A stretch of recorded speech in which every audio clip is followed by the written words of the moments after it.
Hello po mga kalinga. Panibagong reaction video na naman po ang inyong matutunghayan sa araw na to. At ang ating re-reactionan po mga kalinga ay ang upload video po ni Rowell of Malalag. Yun ang kanilang date, no? Date nila. Pero actually anniversary nila yun. 9th month, sorry, no? Nung 5. So, ating panuorin mga kalingap at ating pag-usapan ang mga kaganapan sa nangyari, no? Mga kiligan, mga ewan ko na lang kung ano ba ang nangyayari. So, ayan po mga kalingap. Ito pong upload videos ni Rowell of Malalag mga kalingap. No? Ito ay ang isa sa mga sorpresa, no, ni Rowell kaya Langga Rachel, isang date. Pero parang hindi naman matawag na date kasi marami naman sila. Marami naman sila, no, isang tropa naman ang nandoon. Pero tingnan natin kung may date bang nangyayari. So, ang ganda ng pagka-set up mga kalingap, ang ganda ng lugar, no? Hindi ko pa napuntahan itong lugar na to. Siguro to. Grabe. Hindi ko na napuntahan to. Ngayon ko lang din nakita ang lugar na to. Na mayroon palang ganyan sa Dait. So na lugar. So ayan, napakagandang lugar at ayan, spacious din siya, no, mga kalingap.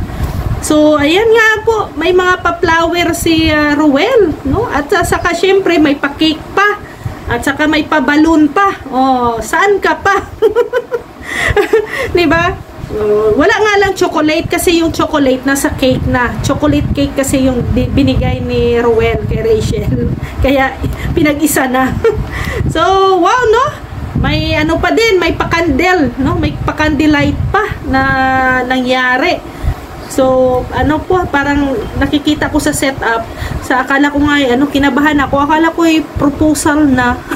Akala ko magpo-propose na baga si Rowell. Sabi ko, oops, teka lang, to? Parang magpo-propose na yata ito, Kasi yung mga setup kasi nila mga kalingap, no, yung mga pa-candlelight, mapapa-flower, may mga petals-petals pang nangyayari.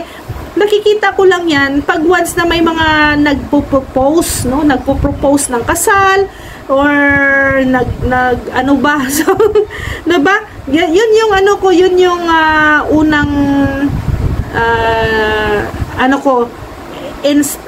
expression sa area.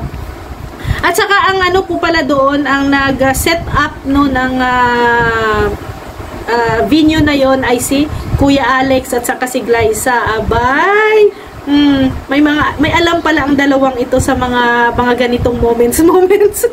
So, ayan na nga, no, mga kalingap. So, ang ganda ng setup, no, may pa candlelight, may mga petals pa, may pa balloon, may pa flower, no, ng mga setup, at syempre parang mayroon silang inoccupy na isang room, no, doon yata yung mga kantahan, parang KTV bar, kumbaga, no, doon sa isang room na yon. So, inoccupy nila. So, doon sila Rowell at saka si Rachel. So, ayan. So, grabe, no? Grabe ang kiligan na nangganap. May mga sayawan pa, no? Sumayaw si Rachel at saka si Rowell. Ay, grabe talaga. Basta kinabahan ako. Parang akala ko akala ko ba para bang magpo-propose na sila? Para magpo-propose na, pero hindi naman po. Ito'y lamang. Ito'y it's a celebration, no, para sa kanilang parang mansary. Kasi every 5th of the month, no, every 5th of the day, nagsi-celebrate po sila, no, parang anniversary nila. So, yun.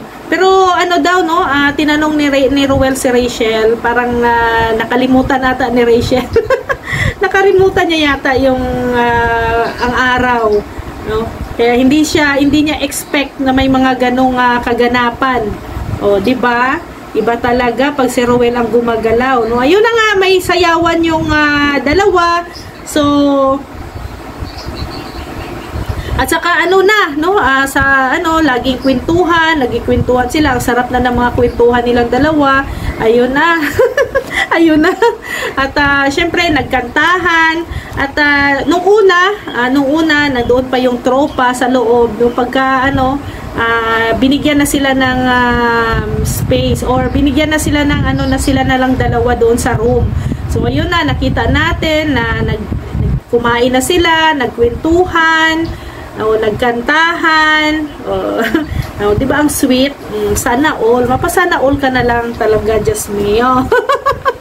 Kaya, dyan, shout out dyan sa mga kinilig sa araw na yon at alam ko naman na ang daming natuwa kasi sa kaganapan na yon at dami ding na surprise, nabigla sa nangyayari. Kahit nga si Rachel ay nabigla din, At saka sa sobra nilang kilig moments, nakalimutan na nila yung kumain sila habang nagchichikahan.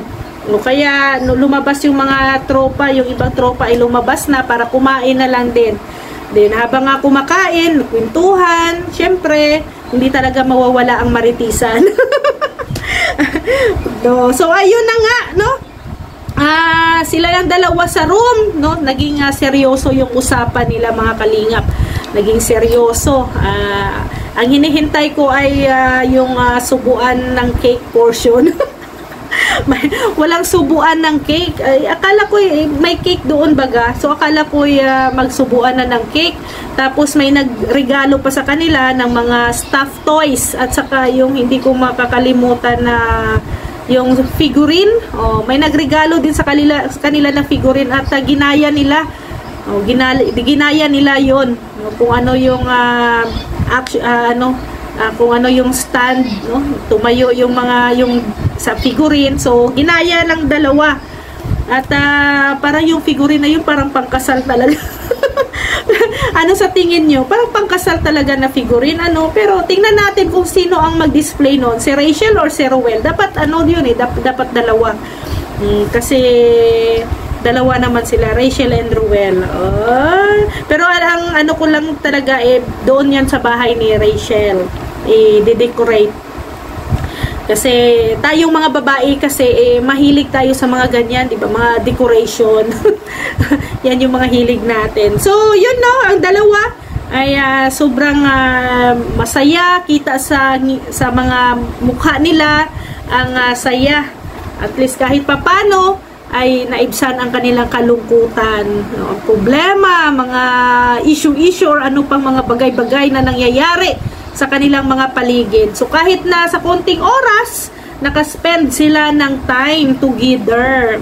Si Rowell at saka si Rachel. At syempre, kasama din ang mga tropa.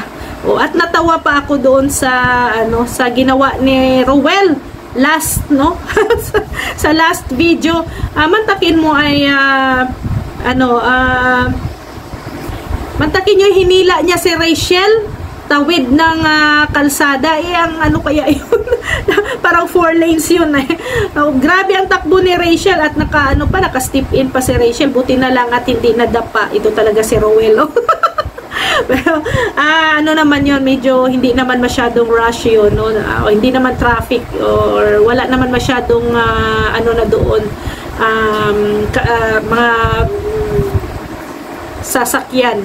So, okay lang yun. Pero naman, safe naman. Ayun, so at least, na-success ang araw ng kanilang date. Yun yung natin, inaabangan natin every 5th day of the month. Yung ang kanilang surprise, pa-surprise ni Rowell kay Rachel. So, yun. At grabe, napaka-sweet talaga ni Rowell. At mayroon pang mga ganitong mga setup.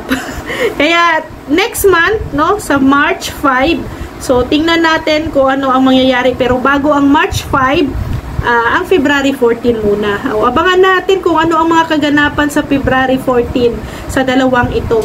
So sa mga hindi pa po nakapanood sa video na to, puntahan nyo lang po ang channel ni Rowell of Malalag.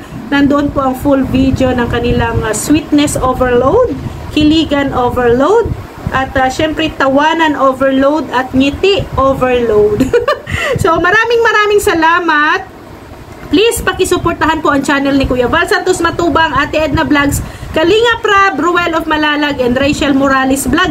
Kasama po ang inyong abang lingkod, Rhea Olarte, at ang ating Deputy Mick Agnes Vlog, Kalingap Awi, Kalingap Angeli, Kalingap Baby Girl, Kalingap Dudo, Bila Ayop, Richel TV, John Lindon Official, and Rex Vlogs. Maraming salamat po mga Kalingap. See you tomorrow. God bless everyone. Bye-bye po!